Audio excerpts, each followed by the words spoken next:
Namo Bhagavaya.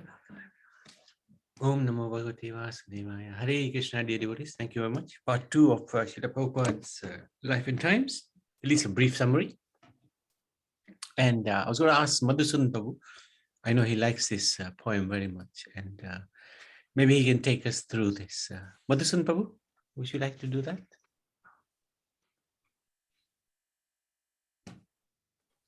Jai Haribol, Hare Krishna. Hare Krishna.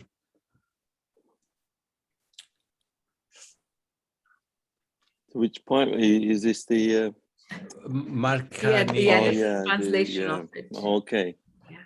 So this was after a 35-day journey from Calcutta. The Jaladuta reached Boston's Commonwealth Pier at 5:30 a.m. on September 17, 1965. The ship stopped briefly in Boston and proceeded to New York. Wow. So on September 18th, Srila Prabhupada, he wrote a poem, Markine Bhagavata Dharma. My dear Lord Krishna, you are so kind upon this useless soul, and I do not know why you have brought me here. Now you can do whatever you like with me. But I guess you have some business here, otherwise why would you bring me to this terrible place? Most of the population here is covered by the material modes of ignorance and passion.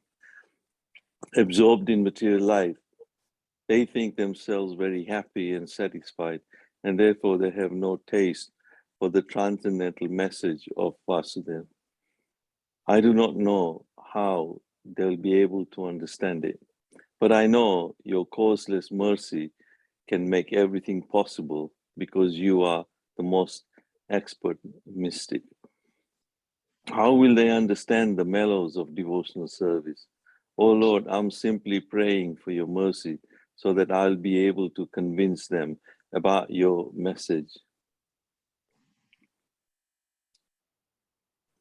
All living entities have become under the control of the illusory energy by your will, and therefore, if you like, by your will, they can also be released from the clutches of illusion.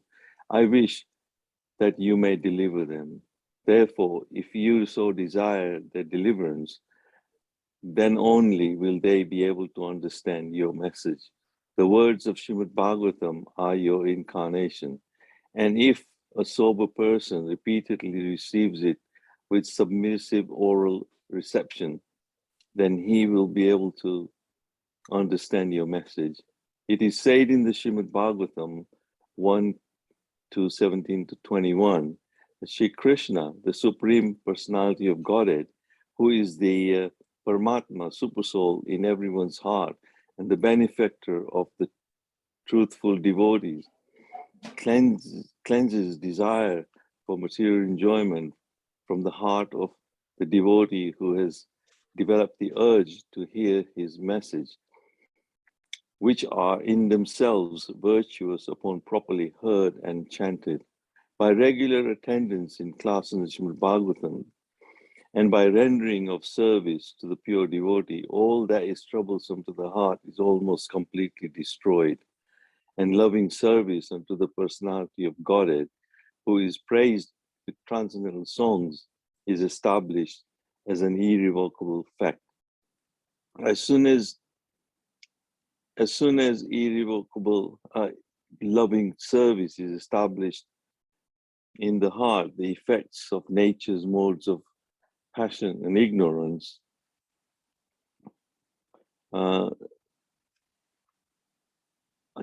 such as lust and desire and hankering disappears from the heart. Then the devotee is established in goodness and he becomes completely happy. Thus established in the modes of unalloyed goodness, the man whose mind has been enlivened by contact with devotional service to the Lord gains positive scientific knowledge of the personality of Godhead. in the stage of liberation from all this material association. Thus, the knot in the heart is pierced and all misgivings are cut to pieces. The chain of fruitive actions is terminated when one sees the self as master. He will become liberated from the influence of the modes of ignorance and passion, and thus all auspicious, inauspicious things accumulated in the core of the heart will disappear. How will I make them understand the message of Krishna consciousness? I am very unfortunate, unqualified, and the most fallen. Therefore, I am seeking your benediction so that I can convince them. For I am powerless to do so on my own. Somehow or other, O Lord, you have brought me here to speak about you. Now, my Lord, it is up to you to make me a success or failure as you like. O spiritual master of all the worlds, I can simply repeat your message. So if you like, you can make my power of speaking suitable for their understanding. Only by your causeless mercy will my words become pure. I am sure that when this transcendental message penetrates their hearts, they will certainly feel enlivened and gladdened, and thus become liberated from all unhappy conditions of life. Oh Lord, I'm just a puppet in your hands. So if you have brought me here to dance, then make me dance, make me dance. Oh Lord, make me dance as you like. I have no devotion, nor do I have any knowledge, but I have strong faith in the holy name of Krishna. I have been designated as Bhaktivedanta, and now, if you like, you can fulfill the real purport of Bhaktivedanta. Signed, the most unfortunate, insignificant beggar, A.C. Bhaktivedanta Swami, on board the ship Jaladuta, Commonwealth Pier, Boston, Massachusetts, USA, dated 18 September 1965. So amazing poem, this, and what Prabhupada is saying, that he has just a strong faith in the holy name of Krishna. And last week I went to the program in Birmingham, and we were talking about how having faith is different from just having a belief. You can believe in anything you want, but having faith is like sitting on a chair, and you know that the chair will automatically take your weight and it'll do its job, and you have total faith. You don't, every time you sit on a chair, check how strong it is and whether it's got 4 legs or not or whatever. You just have faith. It'll do its job. So like that, when we have faith, it's just Krishna's name. So Prabhupada had that total faith in the holy name. And that's what reminds me when every time I talk about, or today when I had a chance to talk about Prabhupada a little bit to a friend of mine who visited me, and I was mentioning to him that when I was in New York, the only place I wanted to go and visit in New York was at least pay homage and have darshan of the tree under which Prabhupada sat and started chanting Hare Krishna, Krishna Krishna, Hare Hare, Hare Ram, Ram Ram, Hare Hare. And that tree is still there, and there's a plaque there which says this is the tree under which Srila Prabhupada sat and started his Hare Krishna movement. Even the council there, the municipal, has accepted and has recognized Prabhupada's start of the Hare Krishna movement. And that just shows how strong faith Srila Prabhupada had. But otherwise, how can humbly, such a humble soul, Prabhupada is saying, I don't have any devotion.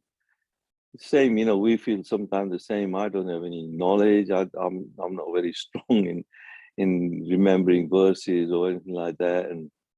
But somehow we just depend on Prabhupada's mercy. And thank you for letting me read this poem again, Prabhupada. Thank you. No, that's nice. Actually, if you like, you can continue with the rest of the presentation if you want. You mean, yeah. Yeah, if you want So, to. you know, Srila Prabhupada, I can imagine how, you know, in 1965, I was just at school, you know, at that time, I was still in Kenya, I can remember. And at that time, Prabhupada was just coming up to this Boston Harbor, where the famous tea party supposed to have happened or something like that. Can't remember. But in New York, so as I continue reading in there, in New York, he exited at the Brooklyn Pier. That's where the temple is, Brooklyn Temple, isn't it? Yeah. His only contact in the new land was Gopal Agarwal. Since Gopal was unable to go to New York to personally receive Prabhupada, he arranged for a traveler's aid representative to meet him and put him on a bus to Pittsburgh. Gopal met Sri Prabhupada in Pittsburgh and thereafter took him to the home in, just can't read it a bit. Wait a minute. Yeah, in Butler, Pennsylvania.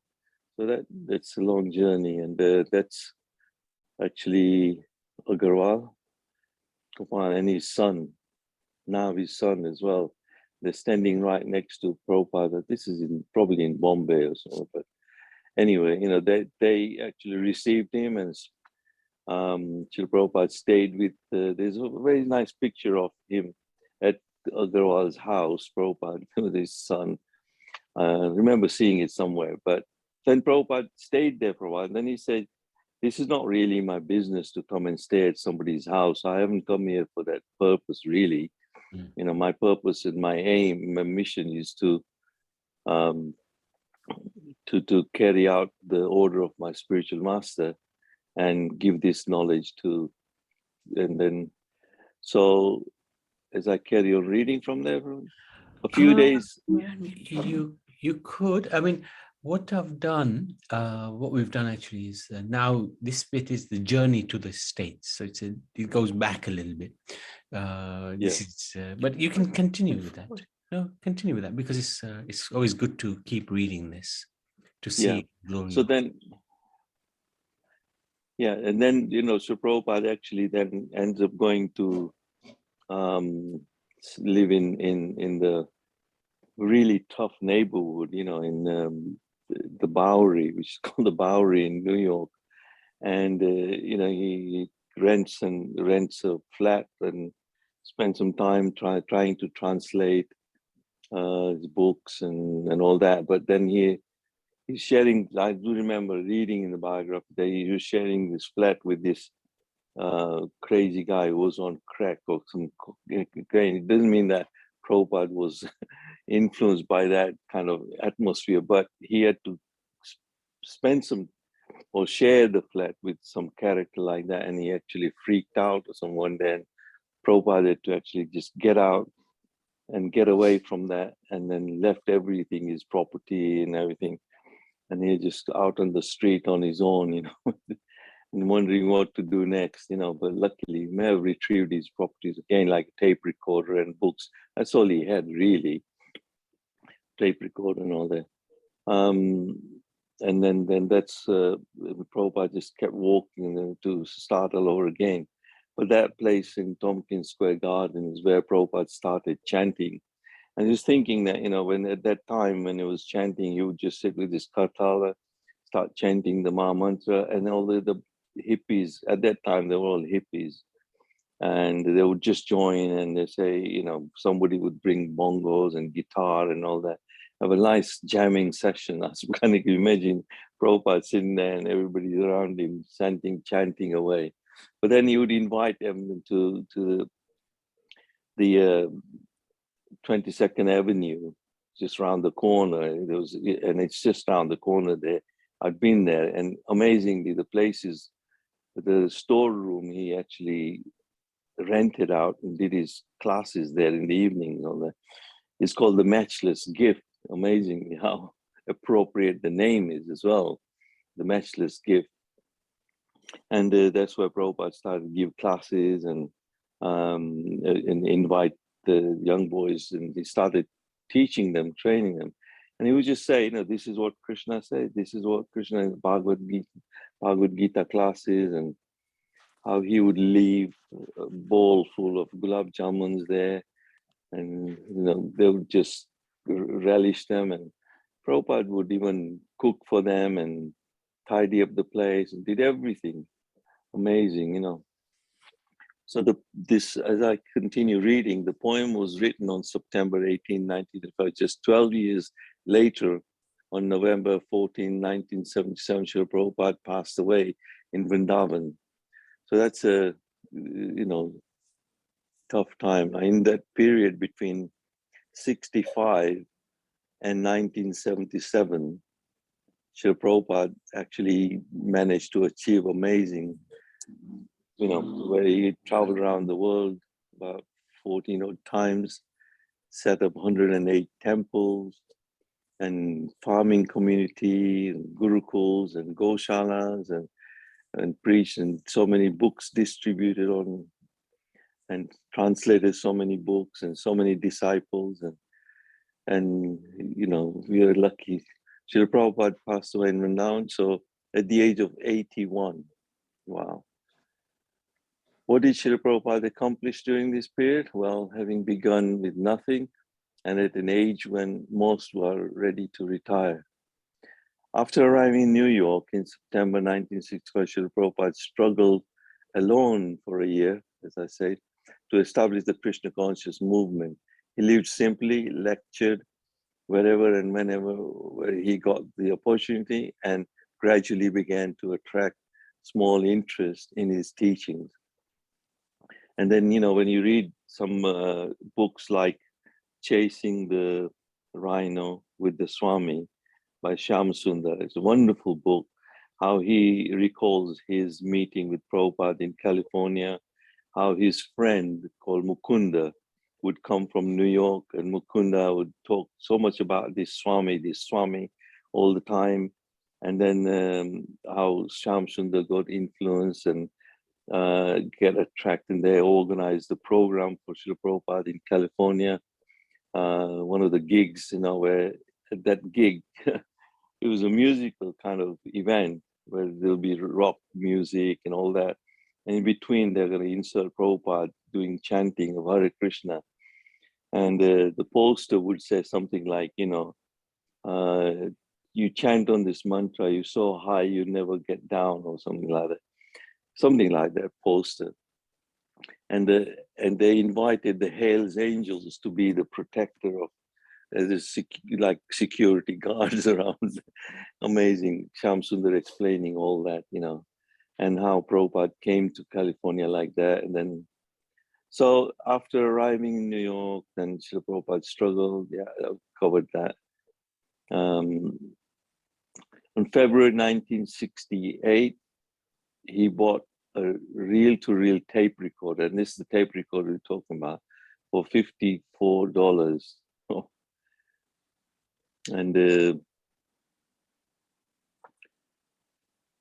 And on February, he recorded his introduction to Gita Upanishad. Wow. Yeah.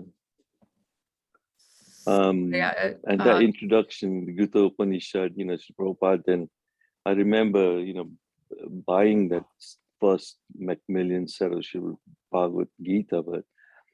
But what Prabhupada also did was, when he started to register the International Society for Krishna Consciousness as an organization, as a society, he thought very, very diligently about every little thing with the solicitors and how they organize it, the documents. And Prabhupada was so meticulous about all these things that he set the society in New York, registered it, and then and these young boys who were at that time, they were not expert in all these legal matters and all that, but Prabhupada trained them to be careful with the funds, with the documents, make sure cover everything so nothing gets manipulated or misled or anything like that. But Prabhupada was very, very meticulous about that, which is very nice. So when we read that from then, when Prabhupada goes to California and then he does the session there, it goes with a very successful. I do remember one clip of video saying how some reporters would interview Srila Prabhupada and then they ask him questions like, all these hippies are joining you. What do you think about them? Instead of Prabhupada would say a comment like, well, they're no longer hippies, they are happies, And to see something like that, which Prabhupada had a way of sort of answering in a way that most reporters, we would find amazing. But yeah, did somebody? Yeah, we just. So we just crashed on the other computer. So we're just bringing that presentation up again. So, somebody asked the question here. Sunil is saying, what is the name of the book? I said there's a book called Chasing the Rhino with the Swami, and it's by Shyam Sundar. And Shyam Sundar has written volume 1 and volume 2. And volume 1 is when Shyam Sundar then he came to London and he met George Harrison. He wanted to, at that time, Beatles were very, very famous. And I still remember being in England then at that time, and Apple Studio was in London. They would do all the recordings, the Beatles songs, and how Shyam Sundar gradually got to know Beatles, George Harrison particularly. And then he invited Prabhupada from America to come to London. And, by that time, Shyam Sundar was working very hard to establish Bury Place Temple. Temple on the Bury Place. It's no longer there. The Bury Place Street is still there. I remember going to that temple. And it's such a wonderful temple, but because of rented property and everything, so they had to eventually vacate that and move to Soho Street in the later years. So as I'm continuing to read now, I think in July of 1969, Srila Prabhupada founded the Spiritual Society. As I mentioned, the worldwide participation, he called it the International Society for Krishna Consciousness, and it's ISKCON. ISKCON now has become a bit of a brand name as such, and even many would look upon ISKCON as an example of how single-handedly Srila Prabhupada set it up on an international scale. At the time of incorporation, Srila Prabhupada had not attracted even one committed follower. Wow. So there was really nobody following him, but he had, this is the picture of Srila Prabhupada near that Tompkins Square Park, and by the tree, and then it's amazing, chanting. You went there a few years ago, no? Yeah, I went there quite a few years ago. I mean, when Trikaliya was there, and we made a trip with his son, and it's I just spent one day and one night in New York. That's all. But this is the only place I wanted to go. Two places: this one and the Matchless Gift. And I managed to find it. I was running around in that park with my son and daughter, all in all different directions, saying, which tree would it be? Which tree would it be? And you can recognize the tree because there's a garland on it. And that's how we could tell that must be the tree. And when I got there, sat there, and it's just nice to sit. And if ever you're in New York, make it a point to go there. How fortunate, the trees as well, giving shelter to Prabhupada and his movement. So as I say, in New York's Tompkins Square Park, under the trees, so Prabhupada chanted the Hare Krishna mantra, and slowly many people joined him. The tree is still preserved as a monument and is considered to be the spiritual significance. In the storefront in the 2nd Avenue, New York, Srila Prabhupada conducted classes on the Bhagavad Gita. One of the early visitors of Srila Prabhupada in the storefront was Allen Ginsberg, the famous poet. Allen had been captivated by the Hare Krishna mantra several years before, when he was first encountered it at the Kumbh Mela festival in Allahabad, Bharat, and he had been chanting it often ever since. When he heard about Srila Prabhupada, he came to the storefront to meet him. So there you are. This mantra is, not that Srila Prabhupada wrote it and he kind of invented or concocted it or something like that. This mantra has been there since time immemorial, and it's in the Kali Santana Upanishad as well. It's mentioned, and Chaitanya Mahaprabhu also, the Sankirtan movement, and he authorized it, kind of rubber stamped it as the yagya for the Kali Yuga. And obviously the mantra is written like Hare Ram, Ram Ram, Hare Hare, Hare Krishna, Krishna Krishna, Hare Hare. That is to be chanted like that. But Chaitanya Mahaprabhu inverted it and said Hare Krishna, Krishna Krishna, Hare Hare, Hare Ram, Ram Ram, Hare Hare. And then he rubber stamps. So, any offenses we may commit, the chanting and all that, then, Lord Chaitanya is very mercifully forgiving as well. So on September 8, 1968, Srila Prabhupada conducted the first initiation ceremony in the storefront. By 1967, Srila Prabhupada was ready to expand his mission beyond New York to San Francisco, Los Angeles, Boston, Buffalo, and then on to other countries. He sent his disciples to London, where the contact was made with George Harrison from the pop group, the Beatles. So yeah, in that book, Shyam Sundar explains very nicely how he meets George Harrison, and then he stays at George Harrison's house for quite a while, actually. Shyam Sundar, he would do some work on in the gardens and all that as well, and then at the same time continue working at the Bury Place Temple. George Harrison became very interested, and he released a record of chanting, which reached the number one position in UK popular music charts. He exposed millions of people on the Maha Mantra and greatly pleased Srila Prabhupada, who flew into the London and personally met George Harrison.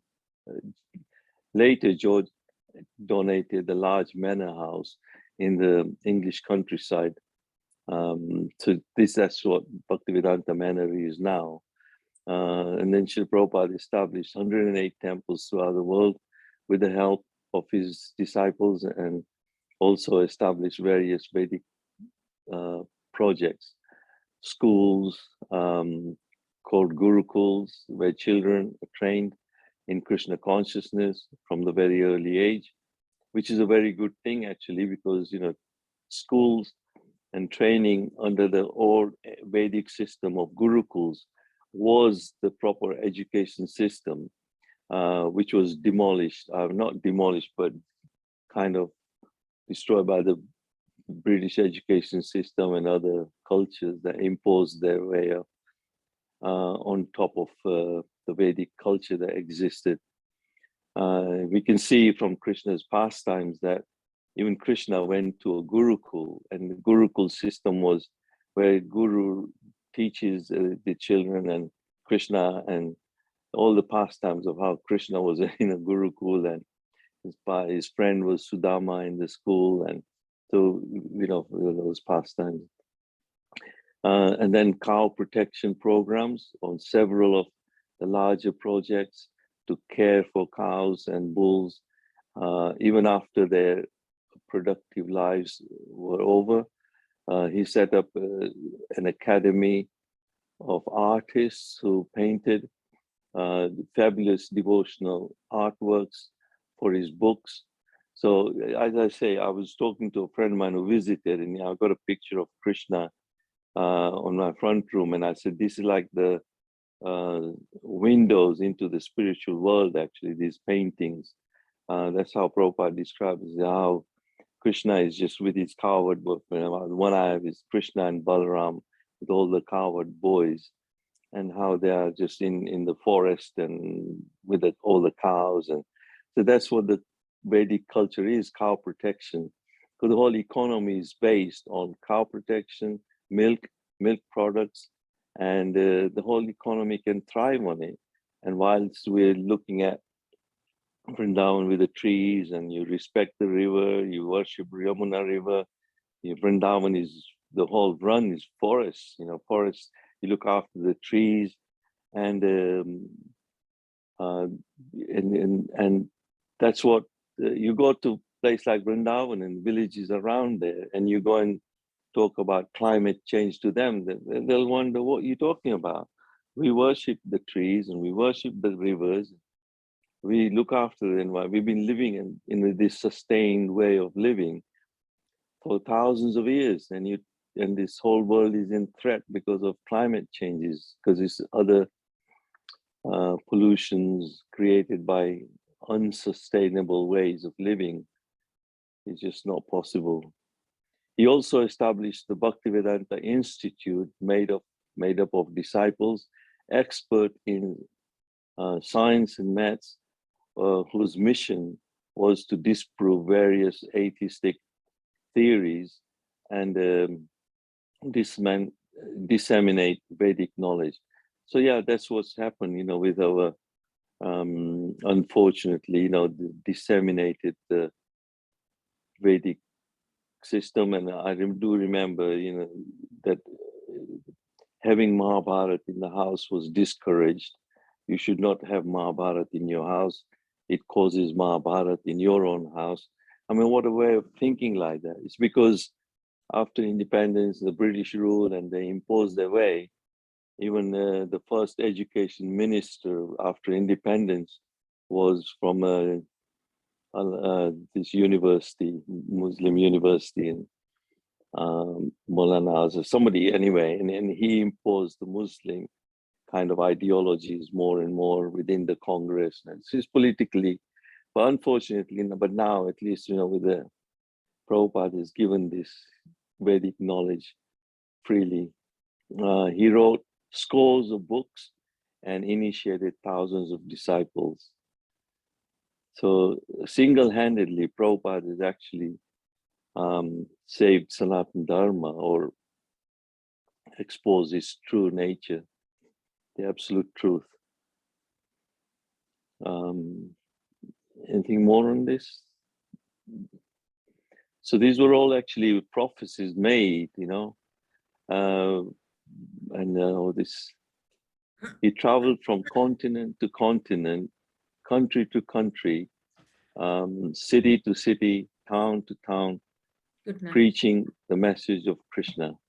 He arranged for massive food distribution programs, millions of free plates of vegetarian foodstuffs spiritualized by offering to Krishna has been distributed to needy people around the globe.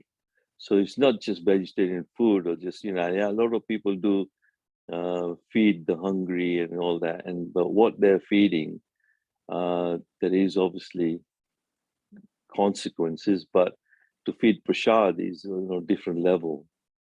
Thus, Srila Prabhupada fulfilled the prophecy of Lord Chaitanya. All over the world, the words Hare Krishna, Krishna Krishna, Hare Hare, Ram and Ram, Ram Hare have been heard on the streets, at festivals, on the radio, and on television. The holy names have gone to every town and village. It was Srila Prabhupada's faith and devotion that brought about the colossal change. Even to this last moment, you can see from this picture, and if you have a chance to listen, Srila Prabhupada is still translating and talking about Krishna consciousness at this very moment, And this is spiritual master teaching that we are not the body. The body has to be discarded at some point. And even though Srila Prabhupada is such a pure devotee, and it's this picture, when I saw it, I always wanted to go to Vrindavan, and you go there and there's a bed where Prabhupada actually left this world, And that bed is one place you would want to go there, pay your respects, you bow down and want to sit there and chant a little bit and think, well, if such a person like Srila Prabhupada can make an exit from this material world in a place like this, on a bed, then we are also going to be exiting at some point. So nothing surprising about that, and we should not be afraid or fearful about it, or it's an eventuality.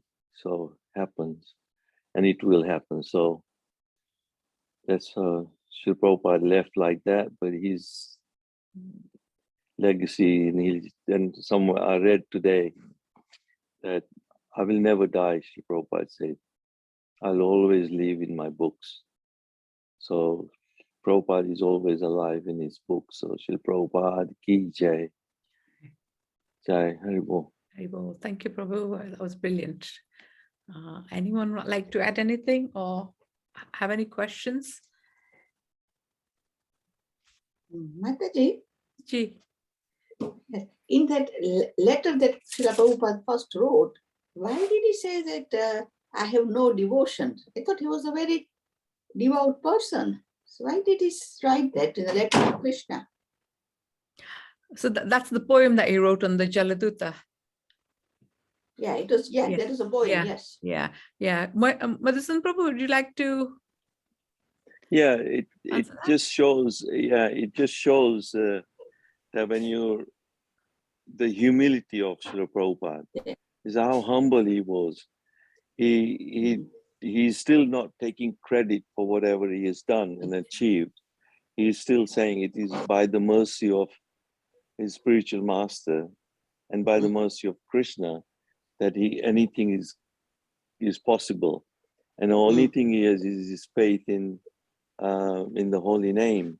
He's trying to teach us from that as well, that no matter what we do achieve in life, that we do not become proud of anything. I mean, pride is really one of the biggest downfalls. And Srila Prabhupada was never proud. He never said, I'm saying this or I'm saying that. But he wanted to teach by example. And that's what an acharya is. An acharya is somebody who teaches by example.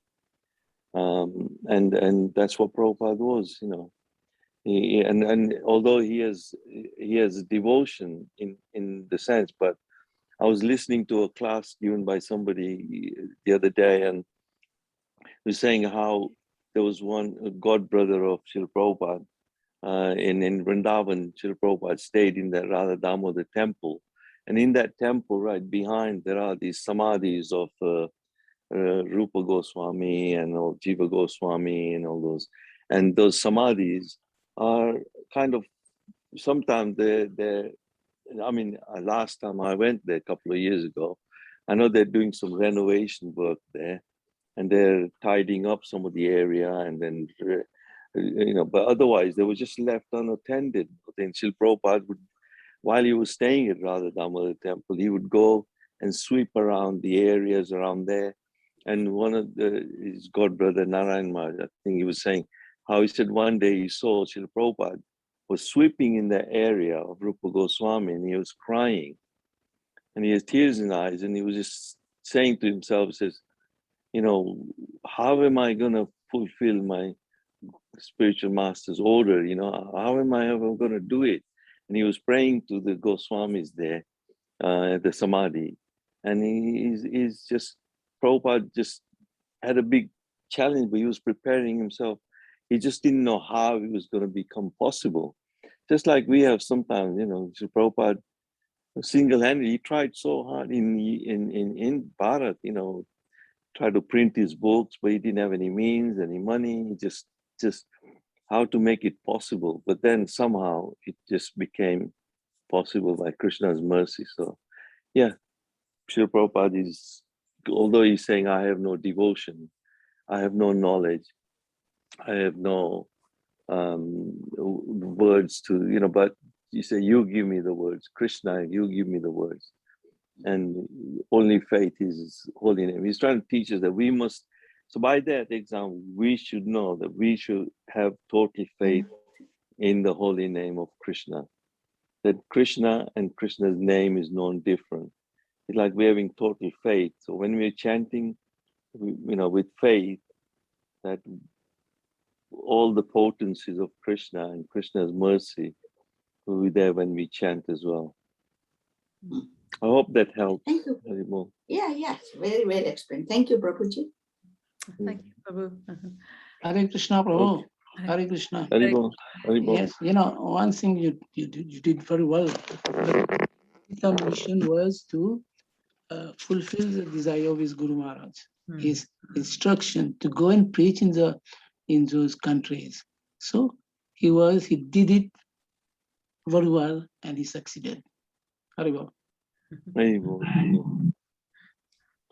Well, that was his only objective. He said, how am I going to fulfill my spiritual master's order?